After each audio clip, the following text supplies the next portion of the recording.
Curse of the black gold.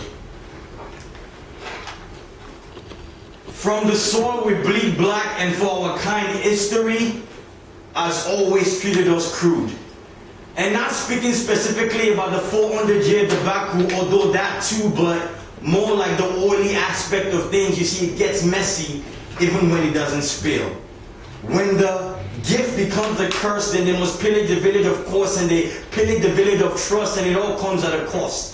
You see, the Niger Delta area of Nigeria used to be beautiful, bountiful, tucked in its shell, yet a reflection of nature's boldness, but now it mirrors its curse. I guess not all shells are meant for protection, just a cover for multinational oil corporations, and that goes for BP, Ajib Oil, and all the other knights of the oil table. And at the helm sits the Nigerian government, presiding over all things ungodly, like conniving with Shell to kill indigenous protesters, strong in their resolve against corruption, so a deal was struck with them for peace, and instead they struck them to pieces. Attacked by soldiers with no sense of vision, yet they shot on sight. They nicknamed them Kill and Go. I guess they were just following orders. Just like court trial and error convicted Ken Saro-Wiwa of treason for fighting for his own people. He was as inspiring as them McVasey, likable like Martin, ignore the similes, just focus on the similarities. Marthas, I wonder if their souls ever lays to rest. Mine gets restless, recollecting my childhood memories inspired by a conversation with Ed Kashi at the University of Michigan.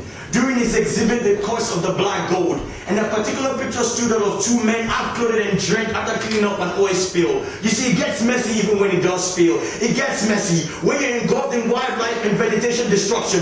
It gets messy when you're engulfed in destruction of environment. It gets messy when you separate the people who are spiritually, physically, and economically tied to their land. It gets messy because oil and water do not mix. But violence and diplomacy do make excellent first cousins. In the words of a Niger Delta activist, the government does not respect diplomacy, only violence. Hence the creation of a rebel group that calls itself MEN, but is more interested in tearing down fences. Honestly, the revolution will not be televised, but often it comes at a price. The price of the brutalized government, the price of oil and all the other things the Nigerian people have to go through, the price that we all have. And my question is, what is yours? The curse of the black gold.